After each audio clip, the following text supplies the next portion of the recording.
En esta ocasión, el maestro en Derecho Penal y Juicios Orales y especialista en el proceso oral familiar, René Rodríguez te explicará cómo es el desahogo de pruebas en este nuevo sistema de justicia.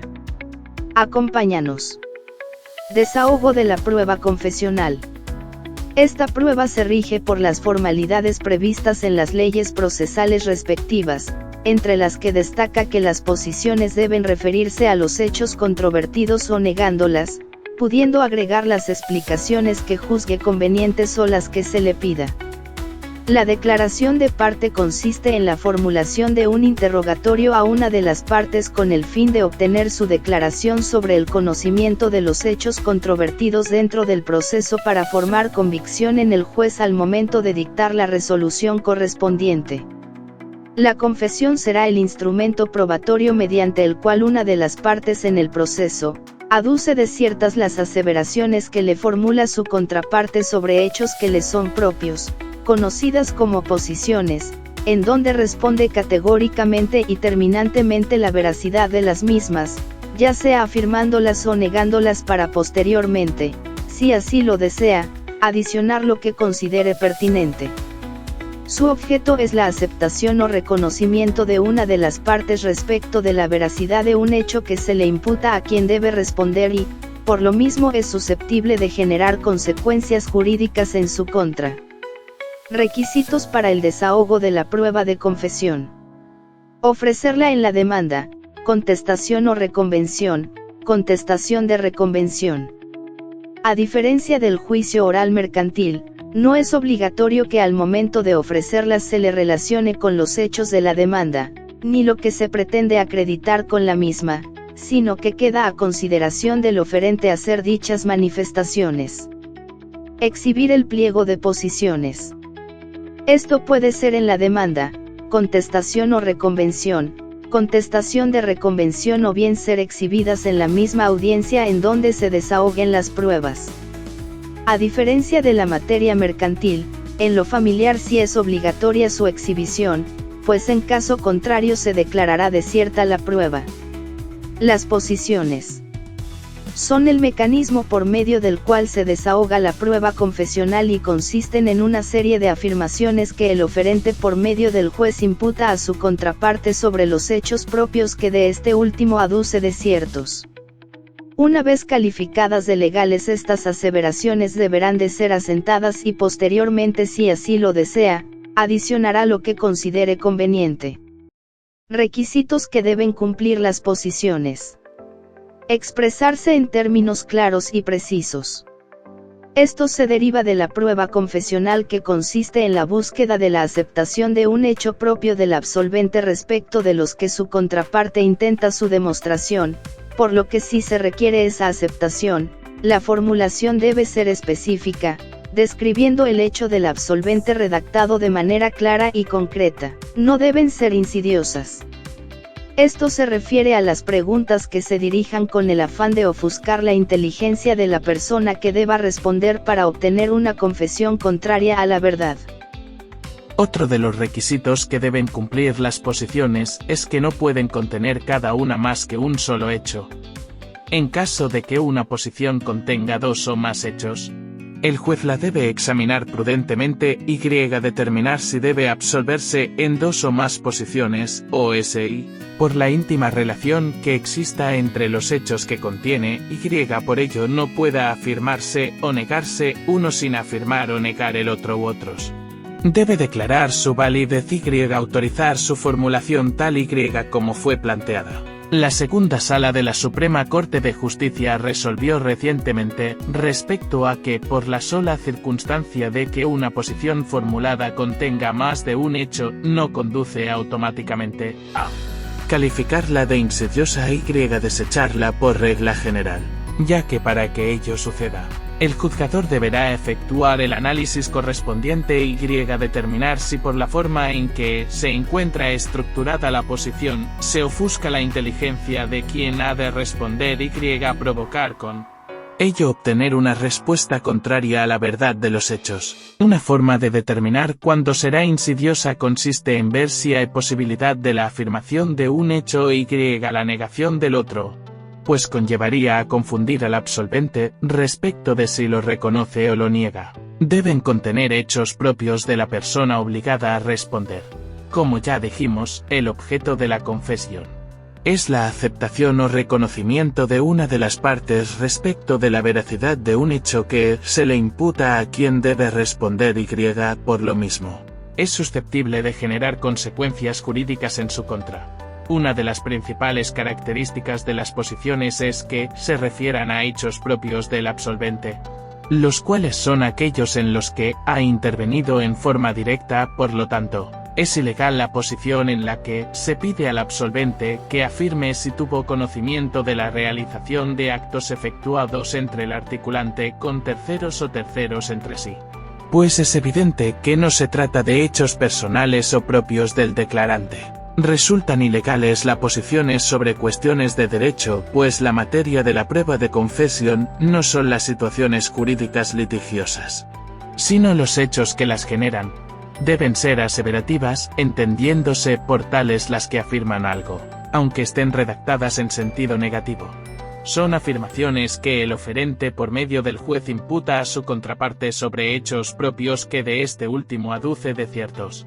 Aseveraciones que, una vez calificadas de legales, deberán ser asentadas o disentidas categóricamente, y posteriormente, si así lo desea, adicionará lo que considere conveniente. De ahí que para que sea legal la posición debe estar redactada de tal forma que conlleve a que el absolvente únicamente pueda responder afirmativa o negativamente, pues de lo contrario sería ilegal la posición. La posición puede estar redactada en sentido negativo, pues lo insidioso de una posición no depende de que se formule en sentido negativo, sino de que si el empleo de una frase en sentido negativo puede ofuscar la inteligencia del absolvente, siempre con la salvedad de que deberán ser redactadas en forma tal que la respuesta negativa o positiva no sea confusa. No deben ser contradictorias, ni inductivas. En hecho de que no se contradictoria una posición, deviene de la regla de que deben estar formuladas en forma clara. La duda nace en relación con la prohibición de que no sean inductivas, pues si las posiciones son aseverativas, no son por lo tanto inductivas. Tienen que referirse a hechos objeto del debate y deben repelerse, de oficio, las que no reúnan este requisito. Únicamente los hechos controvertidos están sujetos a prueba, por lo al ser la prueba de confesión un medio de convicción, deriva en que sus posiciones deban limitarse a las cuestiones en debate. No pueden referirse a hechos del declarante que consten probados por documento público, registro o en procedimiento. De acuerdo al criterio del abogado René, un error común es formular posiciones sobre hechos que constan en documentos públicos, lo cual es incorrecto, pues dichos medios de convicción hacen prueba plena, y si lo que se quiere demostrar es su falsedad, para ello se debe pedir su compulsa se consideren falsos tramitándose el incidente respectivo. No deben contener términos técnicos a menos que quien deponga, por razón de su profesión o actividad, resulte que tiene capacidad de dar respuesta a ellos. El error común es hacer posiciones en términos jurídicos cuando las partes no son abogados. No pueden ser repetitivas. Este tipo de posiciones puede asimilarse a las insidiosas en la medida que intentan inducir a error al absolvente, preguntando sobre un mismo aspecto en diversos momentos del desahogo, ya que es evidente la intención de buscar que se confunda el absolvente. Si ya ha absuelto de manera directa y clara, no resulta aceptable que se permita formularla nuevamente y por tanto es susceptible de ser objetada. Además, las posiciones repetitivas entorpecen el desenvolvimiento y fluidez del juicio, contraviniendo el principio de economía procesal. El asesor jurídico del oferente debe planear una adecuada estrategia en la formulación de posiciones, pues si el absolvente desconoce la posición, ya no podrá formular una nueva posición sobre el mismo hecho. Derechos que tiene el absolvente en el desahogo. El absolvente tiene dos derechos durante el desahogo de la confesión. Puede solicitar al juez la explicación o aclaración de la posición. Un derecho que tiene el absolvente es la posibilidad de solicitar al juez que le explique o le declare la posición cuando ésta no es clara, por cuanto lo que se busca es la verdad, la cual no saldrá a la luz si la posición no se entendía por el absolvente. Puede objetar posiciones. Otro derecho del absolvente es la posibilidad de objetar la posición cuando ésta sea ilegal. Un punto controvertido sobre este tema es si lo hará él mismo o por conducto de su asesor jurídico. ¿Cómo desahogar la prueba de declaración de parte? Esta se desahoga mediante un interrogatorio libre en forma oral. En la declaración de parte se pueden preguntar al declarante sobre hechos no propios, pues solo se pide que tenga noticia de ellos y tenga relación con la litis. Requisitos para su correcto desahogo de la prueba de declaración de parte. Se tiene que ofrecer en la demanda, reconvención, contestación de reconvención. En el apartado de pruebas de cualquiera de estos documentos, se señala que se ofrece la prueba de declaración de parte a cargo del nombre de la contraparte, quien será examinado al tenor del interrogatorio que se le formulará en la audiencia principal. Se debe de preparar con base a la teoría del caso y se formulará en forma oral en la audiencia. ¿Cómo se desahoga la prueba de declaración de parte? Se desahoga mediante un interrogatorio que realiza la parte que ha propuesto la prueba. Para ello, el oferente formulará oralmente preguntas con claridad y precisión. A dichas preguntas, el declarante responderá de viva voz, sin valerse de algún borrador o notas, prohibición que tiene como excepción, cuando la naturaleza de la pregunta lo exige y el juez lo autoriza, consultar apuntes o documentos, a los cuales la parte contraria debe tener acceso. Al realizarse las preguntas de forma oral, permiten que el interrogatorio sea espontáneo y que dé la oportunidad al declarante de no solo contestar, sino explicar puntos oscuros o poco claros y proveer al juez elementos de juicio que le servirán para resolver el asunto. El juez además, puede formular preguntas al declarante en el caso de querer obtener alguna declaración respecto de las explicaciones. ¿Cómo pueden ser las preguntas? Afirmativa e interrogativa. ¿Qué requisitos deben cumplir las preguntas? Tienen que tener precisión y claridad. No se admite más de un sentido, por lo tanto, son ilegales las preguntas con escasa o nula claridad o precisión, pues tienen potencialidad de inducir a error al declarante o al tribunal, tanto por su forma de redacción como por su carácter engañoso, por lo que la respuesta estará fundada en lo que sabe el declarante y en el error al que se le ha provocado.